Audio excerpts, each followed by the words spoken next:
Hi, my name is Kimberly Gray. I am the Federal Program Manager for the waste form development and the off-gas capture areas within the Material Recovery and Waste Form Development Campaign. I will be discussing two of our proposals today, which will be under the FC 1.3A and FC 1.3B.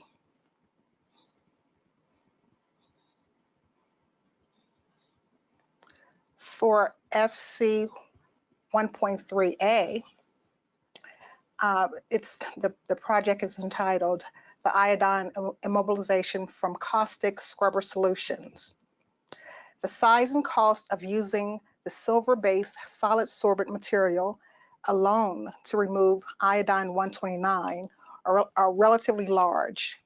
Recent studies have shown that the combination of a caustic scrubber followed by a silver-based solid sorbent polishing bed may reduce the sorbent usage by probably about 90%. The recovered iodine associated trap halogens and co-absorbed carbon 14 and carbon 12 in the caustic scrubber solution must be converted to a highly stable and corrosion resistant waste form. The proposals are requested to develop conversion processes for the spent scrubber solution into a highly durable waste form. The proposed waste form processes should avoid the use of silver and other hazardous materials. Other hazardous metals. The conversion process should also consider and be experimentally verified the fraction of halogens and carbon that will be released during the conversion process and that would be required to be recaptured.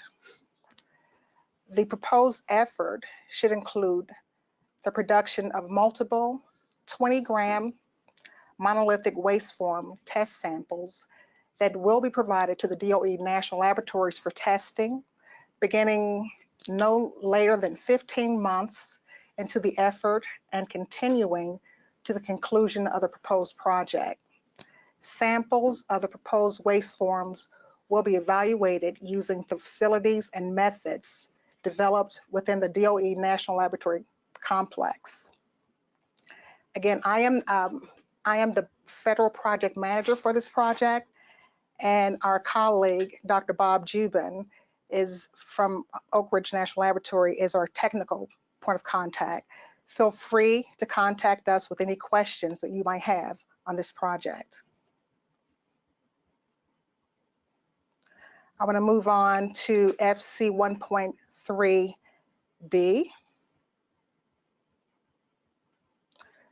The salt waste recycle and immobilization.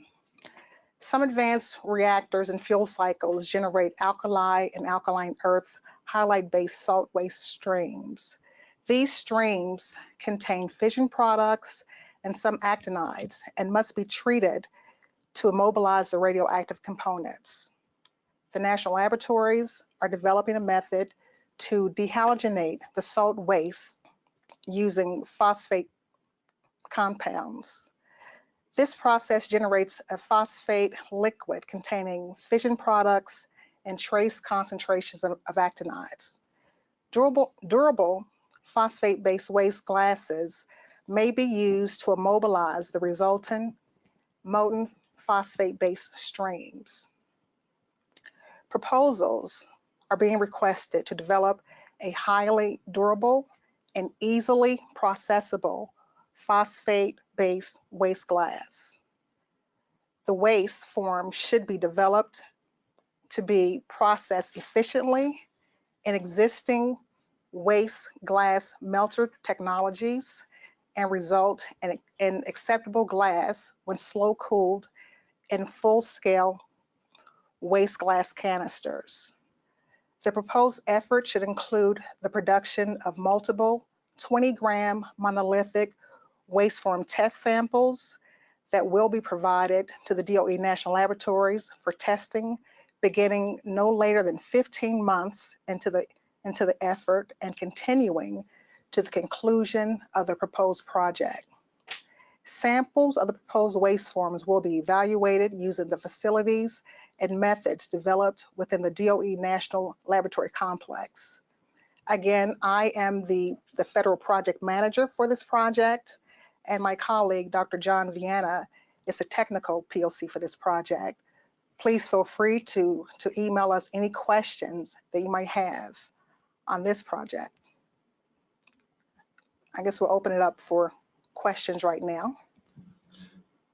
Thank you, Kim. We do have Bob Jubin and John Viana on the line. We'll get them unmuted and then take questions.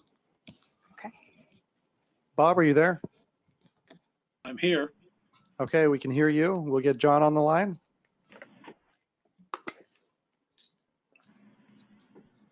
John, do we have you? Yes, I'm on the line. Okay. John, you are a little light on audio. We're ready for our first question. For the requirement of providing test samples to national laboratories for testing, do we have to put funding in the budget for national laboratory testing and characterization?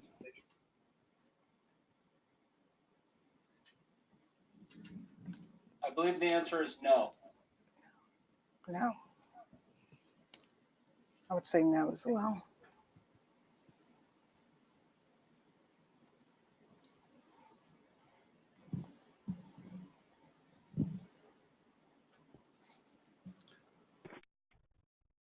We'll stay on the line for about 30 more seconds with Kim. Please submit questions to the GoToMeeting webinar application if you do have them.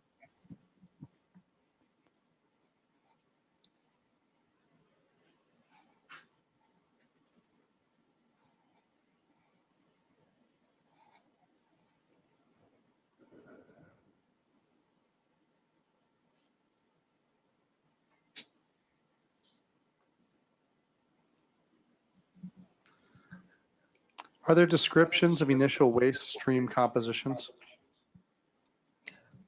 We have some literature that we can send out. If they would send us a quick email.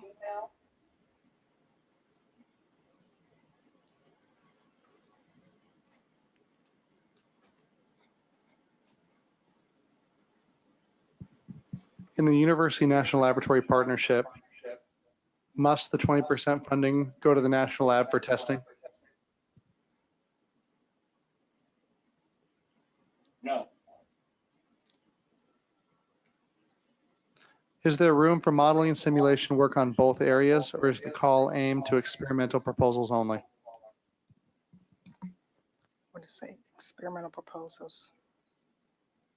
Experimental proposals.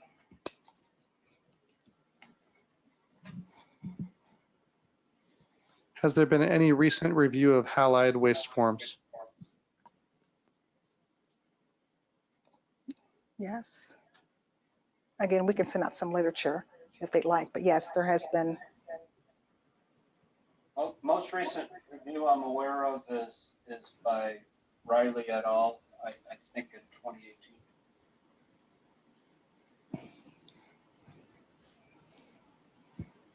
Once again, as Kim said, you can contact either John or Kim by email for more information.